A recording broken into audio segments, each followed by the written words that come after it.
Hello students, कैसे हैं आप सब लोग। So welcome on our channel. कल हमने एसेक्सुअल रिप्रोडक्शन पढ़ा था, जिसमें हमने पढ़े थे वेजिटेटिव रिप्रोडक्शन या फिर किस टाइप के उसमें रिप्रोडक्टिव स्ट्रक्चर इन्वॉल्व होते हैं। ये सब हमने कल डिस्कस किया था। आज हम डिस्कस करने वाले हैं sexual reproduction. Okay students, so let's start. First is sexual reproduction. Sexual reproduction involves formation of male and female gamete either by the same individual or by different individual of the opposite sex. Sexual reproduction क्या होता है? एक formation होता है जिसके अंदर male gamete और female gamete क्या करते हैं, फ्यूज़ होते हैं। या तो वो सेम इंडिविजुअल हो सकता है या फिर वो डिफरेंट इंडिविजुअल होता है अपोजिट सेक्स का। ठीक है, these gamete fuse to form the zygote. अब जायगोट कैसे बनेगा? जब मेल और फीमेल गैमेट क्या होंगे, फ्यूज हो गए आपस में और वो एक जायगोट बनाएंगे to form a new organism, ताकि एक नया ऑर्गेनिज्म बन पाए। It is an elaborate complex and slow process. अब देखो मैंने यहाँ लिख लिया है, सेक्सुअल रिप्रोडक्शन क्या होता है? एक इलेबोरेट प्रोसेस होता है, कॉम्प्लेक्स होता है और एक स्लो प्रोसेस होता है, क्योंकि सेक्सुअल इसके अंदर टाइम ज़्यादा लगता है। क्या फॉलो करता है? एक रेगुलर सीक्वेंस को फॉलो करता है। देखो, it is an elaborate, complex and slow process as compared to asexual reproduction. Because of fusion of male and female gametes, sexual reproduction result in the offspring that are not identical to the parents or among us themselves. ये बोलता है कि जो asexual reproduction होता है उसके अंदर क्या होता है, वो टाइम कम लेता है, और जो सेक्सुअल रिप्रोडक्शन है वो टाइम कंज्यूमिंग है, उसमें टाइम ज़्यादा लेता है। तो ये प्रोसेस कैसा हो गया? स्लो हो गया। लेकिन एक रेगुलर सीक्वेंस इसमें फॉलो होता है, जिसकी वजह से जो पेरेंट्स होते हैं उनके बच्चे उनके आइडेंटिकल क्या होते हैं, क्लोन नहीं होते हैं सेक्सुअली में, और उसमें क्या थे, क्लोन थे। ठीक है, देखो, study of diverse organism, plants, animal और fungi show that though they differ so greatly in external morphology, internal structure and physiology. ये बोल रहा है कि जब हम बहुत सारे डाइवर्स ऑर्गेनिज्म की स्टडी करते हैं, जैसे प्लांट की, एनिमल की, फंजाई की स्टडी करते हैं, तो हमें पता चलता है कि उनकी एक्सटर्नल मॉर्फोलॉजी, उनका इंटरनल स्ट्रक्चर, फिजियोलॉजी सबकी क्या होती है, डिफरेंट होती है। When it come to the sexual mode of reproduction, surprisingly they share a similar pattern. लेकिन जब वो सब अगर सिमिलर पैटर्न शो करेंगे, कब करेंगे? जब उनका सेक्सुअल मोड ऑफ रिप्रोडक्शन होगा। ठीक है, तो हम डिस्कस करते हैं यहाँ पे। देखो, all organism have to reach a certain stage of growth and maturity their life on in their life before they can reproduce sexually. जितने भी ऑर्गेनिज्म है एक ऐसी स्टेज पे जाते हैं, एक ऐसी सर्टेन स्टेज आती है जिससे क्या होती है, उनकी जो लाइफ होती है उसमें रिप्रोडक्शन से पहले की जो फेज़ होती है उसको बोल रहा है। तो ग्रोइंग फेज़ या फिर मैच्योरिटी फेज़, उसको हम क्या बोलते हैं? उसको हम बोलते हैं जुवेनाइल फेज़ बोलेंगे। किसके अंदर? प्लांट्स के अंदर बोलते हैं वेजिटेटिव फेज़, और जुवेनाइल फेज़ बोलते हैं एनिमल्स के अंदर। ठीक है, that period of growth called juvenile phase. देखो, जुवेनाइल फेज क्या होता है? ग्रोथ और मैच्योरिटी का फेज होता है। ग्रोथ और मैच्योरिटी का फेज होता है एनिमल्स में, और वेजिटेटिव फेज होते हैं प्लांट में। इसमें क्वेश्चन आते हैं कि जो वेजिटेटिव फेज होती है वो किस में आती है, मतलब फर्स्ट फेज जो होती है वेजिटेटिव फेज होती है, उसमें क्या चीज़ होता है? तो उसमें क्या होता है, उसमें सिर्फ और सिर्फ ग्रोथ होती है और मैच्योरिटी आती है। ठीक है, in plant this phase is variable duration. ये क्वेश्चन भी आता है कि कौन सी ऐसी फेज़ है जिसके अंदर वेरिएबल ड्यूरेशन होती है। देखो, तीन फेजेस होती है। एक होती है जुवेनाइल फेज, एक होती है रिप्रोडक्टिव फेज, और एक होती है सेंसेंस फेज। सेंसेंस फेज मतलब डेथ वाली फेज, रिप्रोडक्टिव मतलब रिप्रोडक्शन की फेज, और जुवेनाइल फेज मतलब रिप्रोडक्शन से पहले की फेज जिसके अंदर क्या हो रहा है, ग्रोथ हो रहा है। ठीक है, देखो, the end of juvenile or vegetative phase which mark the beginning of reproductive phase can be seen easily in higher plant when they become to flower.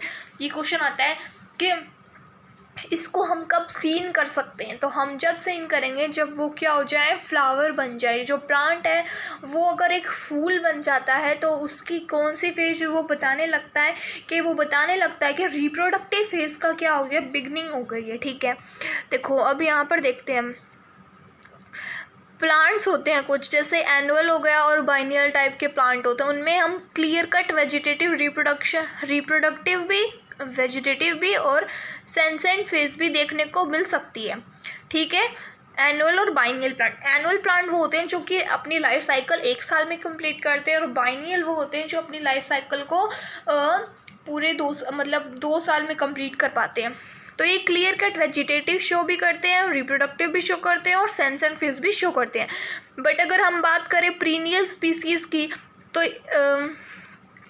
It is very difficult to clearly define these phases, क्योंकि period जो plant होते हैं उनमें हम जल्दी से ये phases देख नहीं पाते। A few plant exhibit unusual flowering phenomena, some of them such as bamboo species flower only once in their lifetime and generally after 50 to 100 years produce a large number of fruits and die।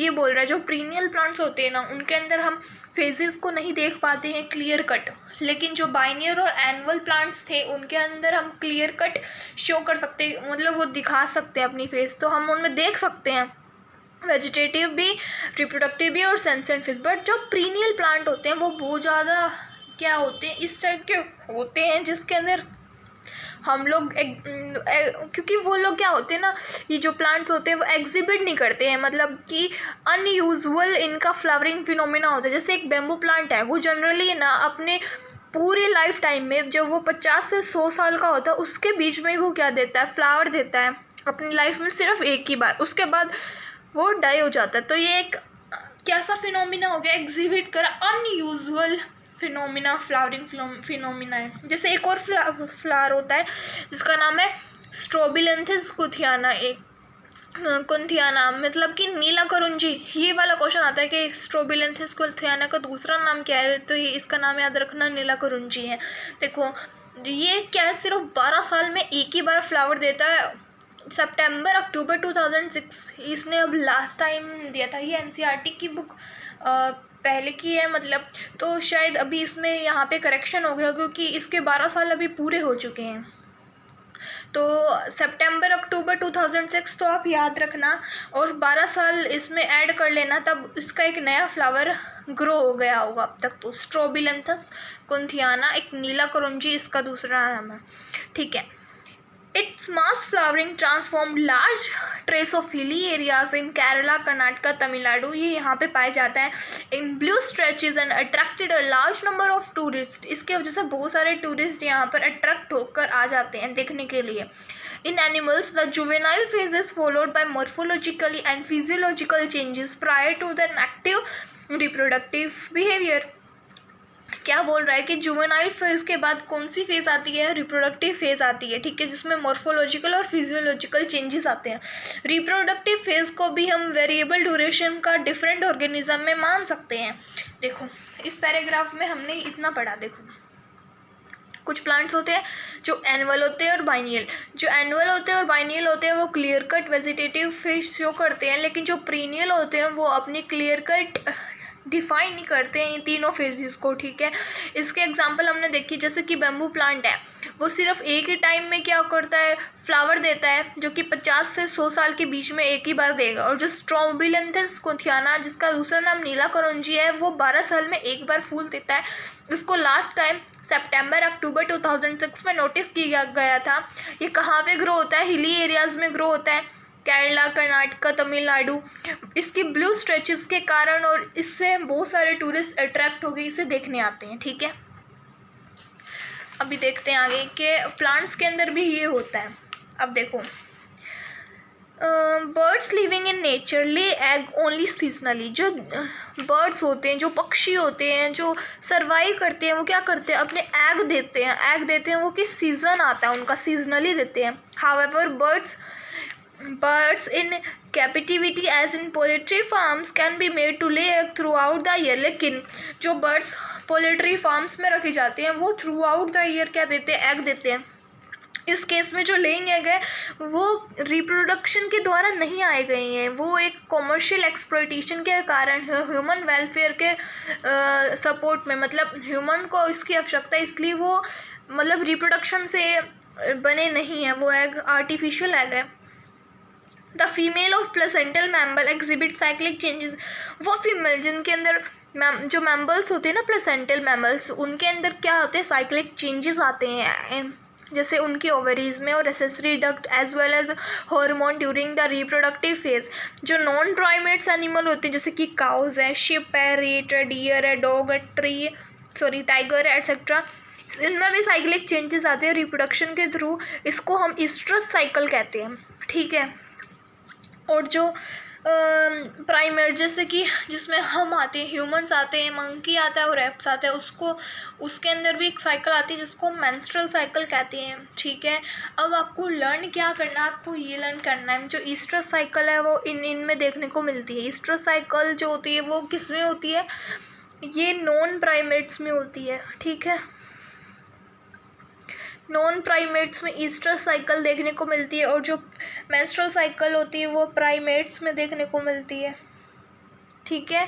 अब याद रखना कि oestrus cycle का example है काऊ है, sheep है, rate है, dear है, डॉग है, टाइगर है, ये सब आता है। और मेंस्ट्रुअल साइकिल में मंकीज, एप्स और ह्यूमन इसका एग्जांपल है।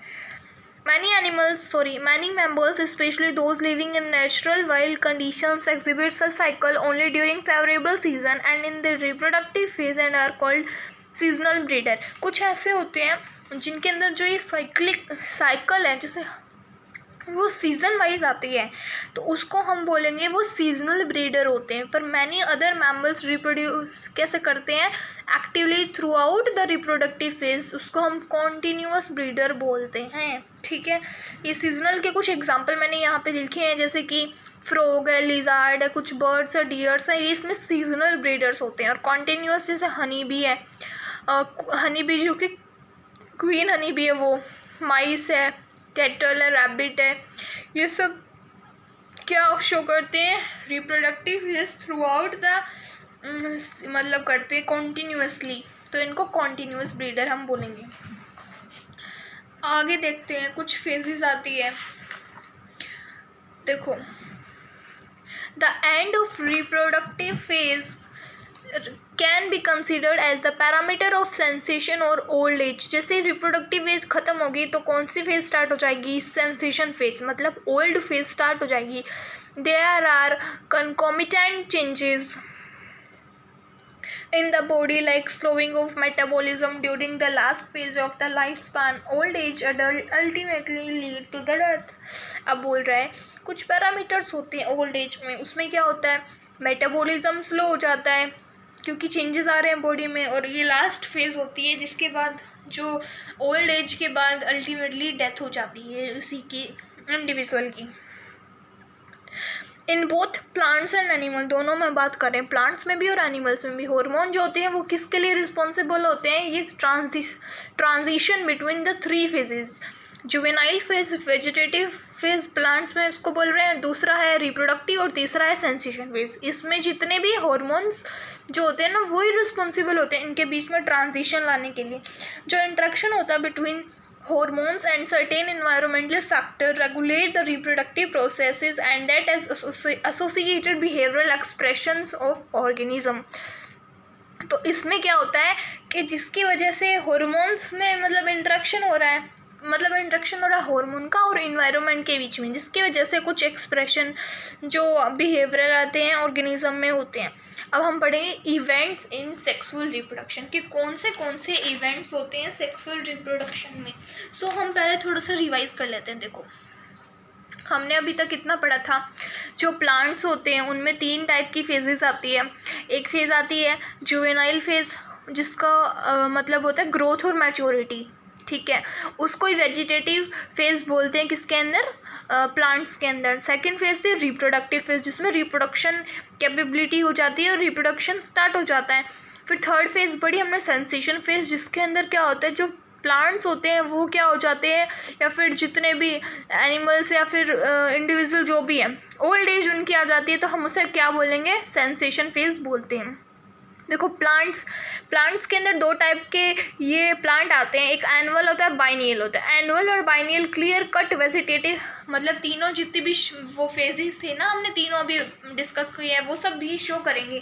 लेकिन जो पीरियड प्लांट्स होते हैं वो ये क्लियर कट शो नहीं करते क्योंकि उनमें डिफ़िकल्टीज आती है। बिकॉज जैसे इसका एग्जाम्पल है बैम्बू प्लांट में क्या होता है, वो पूरे एक ही टाइम में, मतलब वंस टाइम फ्लावर देता है, 50 से 100 साल के बीच में सिर्फ एक बार फूल देता है। और जो स्ट्रोबिलेंथिस कुथियाना है, कुंथियाना या फिर नीला करंजी, वो 12 साल में एक बार फूल देता है। लास्ट उसको सितंबर अक्टूबर 2006 में देखा गया था, ठीक है। और 12 साल में एक बार देता है, तो आप ये लर्न कर लेना। और अगर ऑप्शन में 12 साल ऐड करके कोई और वाला भी आए तो वो आप लर्न कर लेना, ठीक है। मतलब देख लेना वहाँ पर एज ऑप्शन के अकॉर्डिंग आंसर। ये कहाँ ग्रो होता है? हिली एरियाज़ में, केरला, कर्नाटक, तमिलनाडु, यहाँ पर होते हैं। इसमें ब्लू स्ट्रेचेस पाए जाते हैं और अट्रैक्ट करता है लार्ज नंबर ऑफ टूरिस्ट। इसकी वजह से यहाँ पे बहुत सारे टूरिस्ट देखने आते हैं। ईस्टर साइकिल नॉन प्राइमेट्स में देखने को मिलती है, जैसे कि काऊ है, शिप है, रैट है, डियर है, डॉग है। मेंस्ट्रुअल साइकिल प्राइमेट्स में देखने को मिलती है, जैसे कि मंकीज़ है, एप्स है, ह्यूमन है। ये सब तुम्हें लर्न हो चुका होगा अब तक तो, ठीक है। अब हम पढ़ रहे हैं सेक्सुअल रिप्रोडक्शन में कौन से इवेंट्स होते हैं, ठीक है।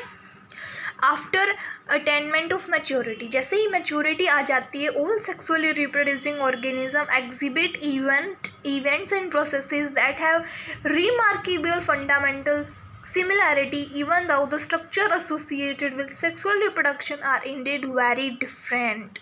The events of sexual reproduction through elaborate, complex, follow a regular sequence. The sexual reproduction is characterized by fusion or fertilization of male and female gametes, the formation of zygote and embryogenesis. ठीक है। For convenience, these sequential events may be grouped into 3 distinct stages, namely pre-fertilization, fertilization and post-fertilization. अब देखो, sexual reproduction हमने अभी पहले भी discuss किया था स्टार्टिंग में कि एक एलैबोरेट मेथड होता है, एक स्लो प्रोसेस होता है, एक कॉम्प्लेक्स मेथड होता है, ठीक है, एक टाइम कंज्यूमिंग मेथड होता है, जिसके अंदर क्या होते हैं, एक स्ट्रक्चर्स जो होते हैं सेक्सुअली रिप्रोड्यूसिंग ऑर्गेनिज्म, उसके अंदर कुछ इवेंट्स आते हैं जो कि रिमार्केबल होते हैं। अब ये जो स्ट्रक्चर है वो क्या करते हैं, डिफरेंट वेरी करते हैं। जैसे कि अगर हम बात करें मेल और फीमेल गैमेट्स का फ्यूज़न होगा तो जाइगोट बनेगा, देन एम्ब्रियो बनेगा। तो जो स्टेजेस है वो हम डिस्कस करने वाले हैं कि पहले कौन सी स्टेज आती है। जैसे फर्टिलाइजेशन में क्या होता है, जब मेल और फीमेल गैमेट आपस में फ्यूज़ होते हैं तो जाइगोट का फॉर्मेशन होता है, तो फर्टिलाइजेशन हो जाता है, मतलब दोनों गैमेट का फ्यूज़न। अब फ्यूज़न हो रहा है तो उससे पहले के इवेंट को प्री फर्टिलाइजेशन इवेंट कहेंगे, और फर्टिलाइजेशन के बाद वाले जो इवेंट्स होंगे उसको हम पोस्ट फर्टिलाइजेशन इवेंट्स कहेंगे। तो अब हम डिस्कस करते हैं pre fertilisation event, okay.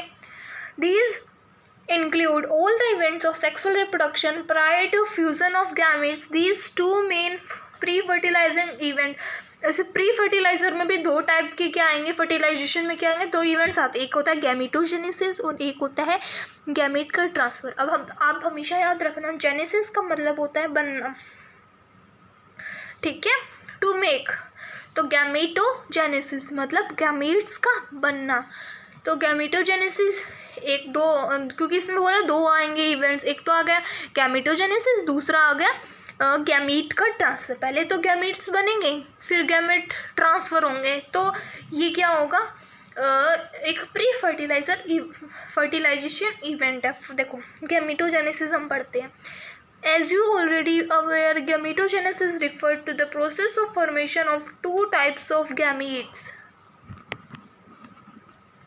2 type of gametes बन रहे हैं, ठीक है, मेल और female gamete. Gamete are haploid, gametes जो होते हैं हमेशा हैप्लॉइड होते हैं, ठीक है। कुछ एल्गी की हम बात कर लेते हैं जिनके गैमेट्स कैसे होते हैं, सिमिलर होते हैं अपीयरेंस में, और कुछ जो होते हैं जैसे मेल और फीमेल गैमेट है उनमें कैटेगरी पॉसिबल ही नहीं होती। देखो ये डायग्राम देखो, एग्जांपल ये गैमेट के टाइप हम देख रहे हैं, आइसोगा गैमेट ऑफ क्लाइडोफेरा, एक एल्गा है। इसके अंदर अगर हम देखें तो होमोगैमेट्स से आइसोगैमेट्स एक ही बात होती है, जिसके अंदर हम डिफरेंस ही नहीं समझ पा रहे कौन सा मेल है कौन सा फीमेल है, तो वो दोनों सिमिलर है। आइसोगैमेट, हेटेरोगैमेट मतलब डिफरेंट है। देखो ये फ्यूकस और एल्गा का एग्जांपल है, ये दोनों गैमेट क्या है, डिफरेंट है। और ये देखो ह्यूमन बीइंग का हमें पता चल रहा है ये स्पर्म है और ये ओवम है, ये भी कैसे है, हेटेरोगैमेट्स है। They are hence called homogametes. Homogametes मैंने अभी दिखाया आपको, जिसको आइसोगैमेट कहते हैं। However, in majority of sexual reproducing organism, the gamete produced are of two morphologically distinct type. ठीक है. In such organism, male is anthrozoid and देखो मेल गैमेट को बोलते हैं एंथ्रोजोइड या फिर स्पर्म, और फीमेल गैमेट को एग या फिर ओवम बोलते हैं. अब हम सेक्सुअलिटी देखते हैं. Sexual reproduction in an organism generally involves fusion of gametes from two different individuals, but this is not always true. Sexual reproduction जो होता है ऑर्गेनिज्म में जनरली दो फ्यूज़न करता है, किसका, मेल और फीमेल गैमेट का, डिफरेंट इंडिविजुअल्स का, लेकिन ये हमेशा ट्रू नहीं होता है, क्योंकि कई आपने अभी तो मैंने बताया था ना आपको कि क्या होता है, कई बार जैसे सेम इंडिविजुअल भी क्या कर सकता है, फर्टिलाइजर कर सकता है सेक्सुअली. अब जैसे ये इसके अंदर आप डायरेक्ट एनसीईआरटी में से पढ़ लेना, मैं आपको दिखा देती हूँ इसकी एग्जांपल. देखो ये है बाइसेक्सुअल, यूनिसेक्सुअल. बाइसेक्सुअल जिसमें दोनों सेक्स प्रेजेंट है, मेल भी प्रेजेंट है और फीमेल भी प्रेजेंट है, और यूनिसेक्सुअल वो होते हैं जिसमें डिफरेंट होते हैं, मतलब यूनि सिर्फ एक ही सेक्स प्रेजेंट होता है. अगर हम इसको प्लांट में देख रहे हैं, मतलब फंजाइज में देखेंगे, तो हम उसको बोलेंगे होमोथैलिक. होमोथैलिक का मतलब ही बाइसेक्सुअल होगा, याद रखना. और मोनोशियस का भी मतलब बाइसेक्सुअल होता है. मोनोशियस का मतलब है दोनों एक ही में, और होमो मतलब दोनों एक ही में. और जो इसकी एग्जांपल है वो है कुकुरबिट और कोकोनट. देखो मैंने ऐसे याद किया था कि इसके सीसी एग्जांपल हो गए. बाइसेक्सुअल है, दोनों सेम है, तो सीसी याद कर लेना. और जो इसकी बात कर रहे हैं प्लांट्स, जैसे पी है, वो कैसी होती है, बाइसेक्सुअल प्लांट है. तो इसमें देखो कुछ हर्माफ्रोडाइट्स एनिमल होते हैं जो भी बाइसेक्सुअल होते हैं, जैसे अर्थवॉर्म है, स्पॉन्ज है, टैपवॉर्म है, लीच है. ये सब इम्पोर्टेंट है बहुत ज़्यादा, ये सब लर्न कर लेना तुम लोग, क्योंकि इसमें से हमेशा क्वेश्चन आता ही है. लगभग क्वेश्चन आएगा तो इसी में से ही आएगा, क्योंकि इस चैप्टर में यही वाला है जिसमें क्वेश्चन ज़्यादा बनते हैं. फिर आता है यूनिसेक्सुअल, जो जिसके अंदर क्या होता है, डिफरेंट टाइप, मतलब डिफरेंट प्लांट, मतलब एक ही के अंदर एक सेक्स प्रेजेंट है. ठीक है. हेट्रोथैलिक या फिर डायोशियस इसको बोलते हैं, जैसे कि मार्केंशिया इसका एग्जांपल है. ठीक है.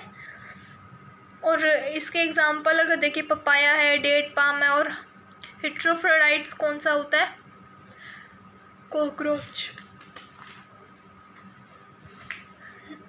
आगे मैं आपको दिखाती हूँ. देखो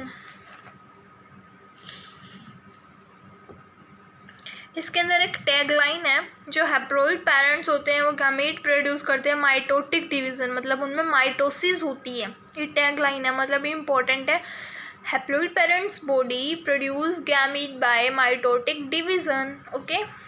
अब आपने ये तो पढ़ लिया कि दो टाइप के गैमेट्स होते हैं, एक मेल होता है, फीमेल होता है. गैमेट्स हमेशा हैप्लॉइड होते हैं, जिसका फ्यूज़न होता है, तो फर्टिलाइजेशन उसे हम कहते हैं. फ्यूज़न से क्या होता है, जाइगोट का फॉर्मेशन होता है. जाइगोट जो है हैप्लॉइड पेरेंट प्रोड्यूस करेंगे अपने गैमेट्स, तो माइटोसिस से बने, फिर जाइगोट बनेगा, जाइगोट से एम्ब्रियो बनेगा, फिर एक नया बेबी का फॉर्मेशन होगा. ये सब हम लोगों ने डिस्कस कर लिया.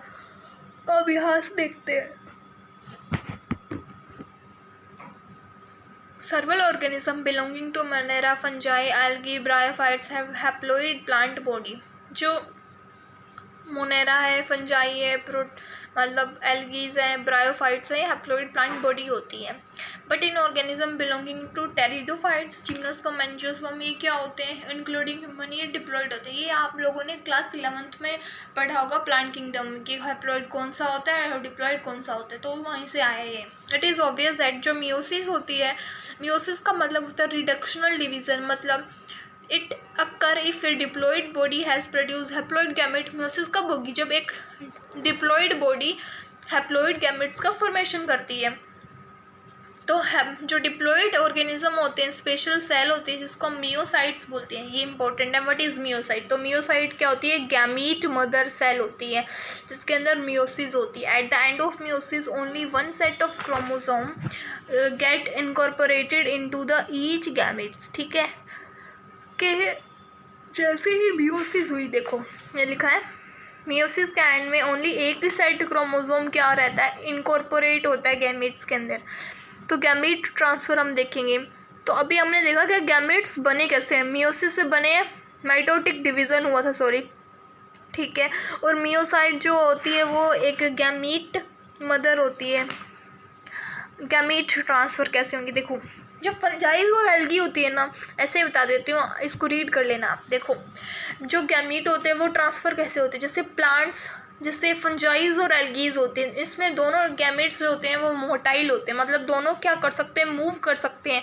मूव कर सकते हैं तो उनको एक मीडियम चाहिए होता है जिससे मेल गैमेट मूव करें। देखो जो सिंपल प्लांट जैसे एल्गी है, ब्रायोफाइट, टेरिडोफाइट, उसमें मीडियम क्या होता है, पानी होता है, जिसके अंदर क्या होता है, गैमेट ट्रांसफ़र कर दिए जाते हैं और large number of male gamete आते हैं, क्योंकि वो उस तक, देखो इसमें क्या होता है, बहुत सारे गैमेट्स की आवश्यकता होती है। अगर कम गैमेट आएंगे तो वो तो ऐसे ही डिस्ट्रॉय हो जाएंगे एनवायरनमेंट की वजह से, इसलिए बहुत सारे गैमेट्स आते हैं, क्योंकि एक्सटर्नल फर्टिलाइजेशन हो रहा है इसमें, ताकि वो पहुंच सके फीमेल गैमेट्स के साथ फ्यूज़न कर सके। तो उसकी वजह से क्या होता है, सर्वल 1000 time number of female gamete भी प्रोड्यूस होते हैं और number of male gamete produce होते हैं बहुत ही ज़्यादा, जिसकी वजह से जो गैमेट का फ्यूज़न होता है वो हो पाता है। तो गैमेट ट्रांसफ़र एक मीडियम के थ्रू होते हैं इनमें तो। लेकिन जो प्लांट्स हैं जिसमें पोलन ग्रेन्स होते हैं वो मेल गैमेट के कैरियर हैं, और जो ओव्यूल्स हैं वो क्या है, एग है, मतलब जो फीमेल का है। तो इसमें क्या होता है, प्रोड्यूस करते हैं पोलन ग्रेन तो प्रोड्यूस होते हैं एंथर के अंदर, तो वहाँ पे क्या होता है, ट्रांसफ़र हो जाते हैं। मतलब जैसे ये है एक एंथर है, ये एक स्टिग्मा है, यहाँ से वो यहाँ तक जा रहा है, ठीक है। तो फर्टिलाइजेशन होगा, मतलब वो गैमेट्स का ट्रांसफ़र कर रहा है। देखो इन बाइसेक्सुअल प्लांट सेल्फ फर्टिलाइजेशन, जैसे प्लांट अगर बाइसेक्सुअल है, एक में ही दोनों प्रेजेंट है, जैसे पी प्लांट है, तो वो पोलन ग्रेन अपने स्टिग्मा पे डाल देता है, जिसकी वजह से क्या हो जाता है, वो कांटेक्ट में आते हैं, तो क्रॉस फर्टिलाइजेशन, मतलब सेल्फ के अंदर ही वो कर लेते हैं। तो प्लांट्स के अंदर हम इसको पोलिनेशन कहा जाता है, इसका नाम होता है पोलिनेशन, ठीक है। Pollen grain germinate on the stigma and the pollen tube carry, जैसे पोलन ग्रेन किस में जर्मिनेट होंगे, स्टिग्मा पे जाके। स्टिग्मा क्या होता है, स्टिग्मा मतलब एक पार्ट होता है फीमेल के जो प्लांट होते हैं, वो नेक्स्ट लेक्चर, वो नेक्स्ट जो आपका चैप्टर है उसमें हम डिस्कस करेंगे ये सब।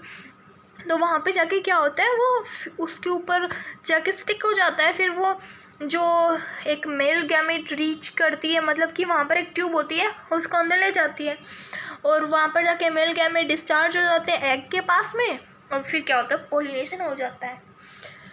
तो ये कुछ इवेंट्स हैं, जैसे successful transfer and coming together of gamete essential. लेकिन जो सेक्सुअल रिप्रोडक्शन हम क्या पढ़ रहे हैं उसमें क्या होता है, दोनों गैमेट का साथ में आना ही मतलब सक्सेसफुल कहलाता है फर्टिलाइजेशन। तो अभी हमने पढ़े थे post fertilisation event, next video में हम पढ़ेंगे फर्टिलाइज इवेंट्स, ठीक है। तो आज हमने पढ़ा सेक्सुअल रिप्रोडक्शन क्या होता है, सेक्सुअल रिप्रोडक्शन में कौन से फेजेस आते हैं, कुछ प्लांट्स हमने पढ़े, annual, biennial, perineal, bisexual, unisexual, ये सब हमने डिस्कस किया।